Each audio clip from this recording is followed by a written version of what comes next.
어제부터 발람과 나귀의 이야기가 계속 이어지고 있습니다. 어제 말씀에서는 나귀의 모습과 대조하여서 발람의 어리석음을 보았습니다.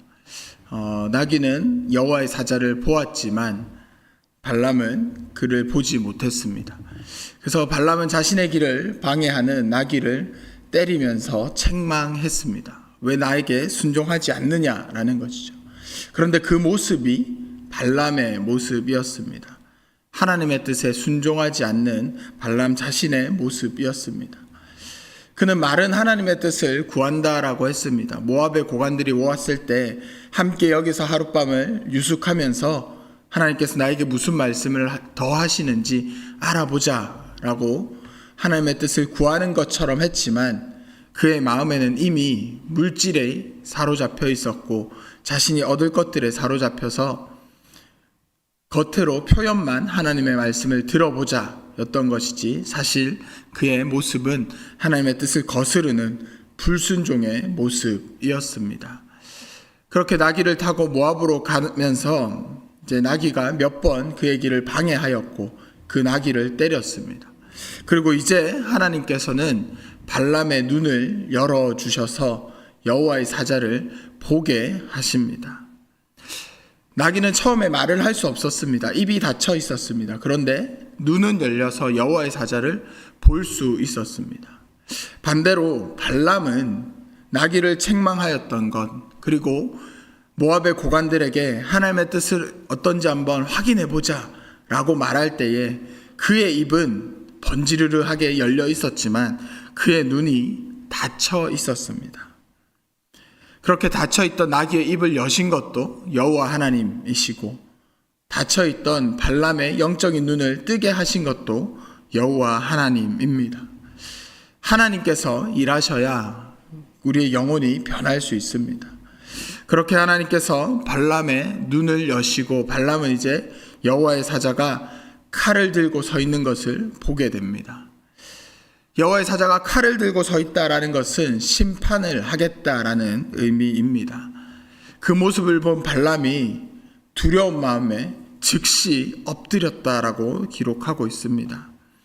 여호와의 사자도 이제 발람을 책망합니다. 네가 왜 나귀를 3번이나 때렸느냐? 왜 책망하였느냐? 그 나귀가 돌이키지 않았다면 이미 내가 너를 죽였을 것이다 라고 이야기를 합니다. 발람이 나귀에게 했던 말과 동일한 말이죠. 나에게 칼이 있었다면 내가 나귀 너를 죽였을 거다 라고 발람이 이야기를 하였습니다. 하나님의 사자가 계속해서 발람에게 깨닫게 하려고 발람이 했던 이야기들을 그에게 해주고 있습니다. 그래서 발람은 그 얘기를 듣고 이제 깨닫습니다. 자신의 죄를 인정합니다. 그리고는 하나님의 뜻이 아니라면 내가 지금 모압으로 가고 있지만 이 길을 돌이키겠습니다 라고 이야기를 합니다. 그러나 여호와의 사자는 발람에게 그 고관들과 함께 모압 땅으로 가라. 그리고 가서 내가 너에게 알려주는 그 말씀만 전하라 라고 하고 있습니다. 순종의 기회를 다시 한번 주는 것 같습니다. 과연 발람의 이 말, 내가 돌이키겠습니다. 당신의 뜻이 아니라면 내가 돌아가겠습니다 하는 말, 하나님의 뜻에 다시 순종하고 회개하는 모습이겠습니까? 베드로후서 2장에서는 발람에 대해서 이렇게 이야기합니다. 음심이 가득한 눈을 가지고 범죄하기를 그치지 아니하고 굳세지 못한 영혼들을 유혹하며 탐욕에 연단된 마음을 가진 자들이니 저주의 자식들이라. 그들이 바른 길을 떠나 미혹되어 부올의 아들 발람의 길을 따르는도다.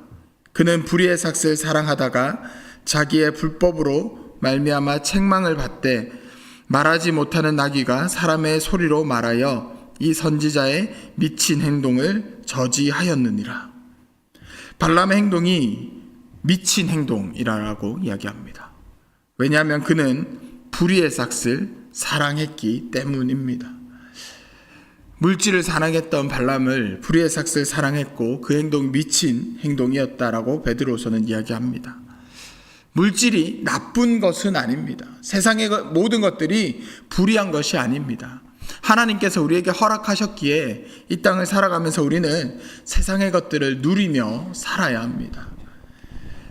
신앙의 것으로만 살 수 있다면 너무 행복하고 너무 즐거운 신앙생활 하겠지만 이 세상 가운데에 우리가 살아가고 있기 때문에 이 세상의 법칙도 하나님께 속해 있기 때문에 세상의 것들도 우리가 함께 누리며 살아가야 합니다.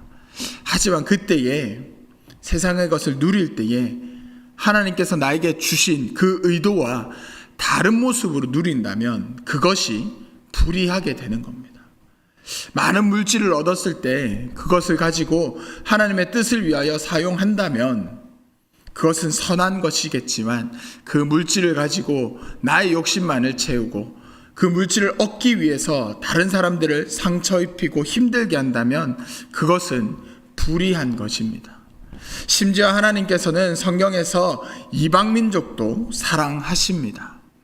정말 잔인했던 아수르의 그 수도인 니느웨, 그들마저 하나님께서는 요나를 보내셔서 회개하고 돌이키게 하십니다. 그 겉모습이 어떠한지가 중요한 것이 아니라 그 의도가 하나님의 뜻과 일치하느냐 그렇지 않느냐의 문제인 것입니다. 성경에 나오는 많은 이방 민족들은 아예 다른 민족들이 아닙니다. 하나님께서 택하셔서 언약 맺으셨던 아브라함의 후손들입니다. 에돔은 에서의 후손들입니다. 모압과 암몬은 롯과 함께 동침하였던 그의 딸들의 후손들입니다. 핏줄이 다른 혈통의 문제가 아니라 이방민족이냐 하나님의 백성이냐는 혈통의 문제가 아니라 신앙의 문제인 것입니다. 우리가 이 세상을 살아갈 때에 세상의 것들도 누리면서 살 때 그것을 하나님의 뜻대로 누리는 우리가 되었으면 좋겠습니다. 나의 욕심대로 세상의 법칙대로 따라 살아가는 것이 아니라 이것을 하나님께서 나에게 왜 주셨을까 고민하면서 이것을 주신 하나님의 뜻이 무엇일까, 이것으로 내가 어떻게 하나님의 뜻을 이루어가고 어떻게 하나님 나라에 내가 동참하며 살 수 있을까, 세상의 것들을 그렇게 누려나가는 우리가 되기를 소망합니다. 이제 발람은 모압 땅에 도착한 것 같습니다. 발락이 발람을 맞이하러 나갑니다. 그가 얼마나 기다렸는지 모압 국경까지 나아가서 아르논 계곡에서 발람을 맞이합니다. 간절했겠죠. 이스라엘이 점점 강성해지는 것이 보이고 점점 모압 근처로 오는 것을 보이니 바로 빨리 와서 이스라엘을 저주해 주기를 기대했을 겁니다. 먼저 발락은 발람을 극진히 대접하면서 맞이합니다. 그를 불러올 때부터 그랬습니다. 처음에 복채를 주면서, 돈을 주면서 그를 불러오려고 했습니다. 오지 않겠다고 하자 더 높은 관리들, 고관들을 더 많이 보내면서 모압에 오시면 충분히 더 좋은 것들을 드릴 수 있습니다 라고 하면서 그를 데려왔습니다. 발락의 기대보다 조금 늦게 와서 조금은 원망하는 듯한 표현이 있지만 잘 왔습니다. 이제 함께 이런 것들 누리고 어서 이스라엘을 저주해 주십시오라는 마음이 있는 것 같습니다. 하지만 발람은 여기서 한번 선을 긋게 됩니다. 38절에서 발람이 이렇게 이야기합니다. 발람이 발락에게 이르되 내가 오기는 하였으나 무슨 말할 능력이 있으리까? 하나님이 내 입에 주시는 말씀 그것을 말할 뿐이니라. 발람이 발락에게 조금 선을 긋습니다. 오기는 왔지만 내가 예언을 해주긴 하겠지만 내가 무슨 말을 하겠느냐, 하나님께서 하신 말씀만 내가 하겠다라고 하는 겁니다. 이 말이 진심이었을까요? 이것은 발람이 또 도망갈 길을 내고 있는 모습입니다. 발락에게도 이제 도망갈 길을 내고 있는 거죠. 내가 유명한 선지자는 맞다. 그래서 내가 이 자리에 와서 예언은 하겠다. 하지만 하나님이 나에게 주시는 말씀만 할 수 있다 라고 하면서 모압 왕 발락에게서도 조금 도망갈 길을 내고 있습니다. 나귀를 통해서 여호와의 사자를 보게 되었고 그가 들고 있는 칼을 발람은 보았습니다. 목숨의 위협도 받았고요. 다시 한번 기회 주시면서 하나님의 말씀만을 전해라 라는 이야기를 듣고 지금 모압 땅에 왔습니다. 그러나 사람의 욕심은 쉽게 사라지지 않습니다. 그는 자신을 데리러 왔던 많은 모압의 높은 관리들을 보았습니다. 와서 도착해보니 자신을 맞이하러 그 나라의 왕이 국경까지 발벗고 뛰어나왔고 극진히 모습들을 보았습니다. 그 모습들에 발람은 여전히 마음이 흔들리고 뒤에 보면 이제 3번의 예언이 이어집니다. 어쨌든 이 발락이 발람을 데리고 기럇 후손으로 갔다라고 이야기합니다. 이 기럇 후손은 모압 그 성읍에서 멀지 않은 계곡으로 추정하고 있습니다. 그곳에서 모압 왕 발락은 소와 양을 잡아서 이제 발람을 극진히 대접합니다. 이스라엘을 저주하기 위해서 불렀으니 그 저주를 이제 하기 전에 대접하는 거죠. 환대를 하면서 많은 것으로 대접하고 잘 부탁드립니다 라고 하는데, 여기서 소와 양을 잡았다라는 이 잡았다의 표현이 성경에서 제사를 위한, 하나님을 예배하기 위한 짐승을 도살할 때 사용하는 표현입니다. 즉 이 발락이 발람을 대접하기 위해서 신 앞에 제사한 그 소와 양을 가지고 그 고기로 발람과 또 그 자리에 함께한 고관들을 대접했다라는 것입니다. 이 모습에서 그리스도인의 신앙과 그렇지 못한 이방신들의 신앙의 차이가 보입니다. 이들의 제사는 신을 위한 제사가 아니라 나를 위한 제사인 겁니다. 나의 욕망을 이루기 위해서 신에게 먼저 제사 지내고 그 고기로 발람과 고관들과 함께 누리는 거죠. 다른 신들은 항상 인간을 향해서 화가 나 있습니다. 그래서 인간들은 그 신을 달래줘야 합니다. 그 신이 나에게 무엇을 줄 수 있을까, 어떤 축복을 줄 수 있을까를 기대하면서 신에게 무언가 올려주고 제사를 지냅니다. 하지만 하나님의 시선은 항상 사랑의 시선입니다.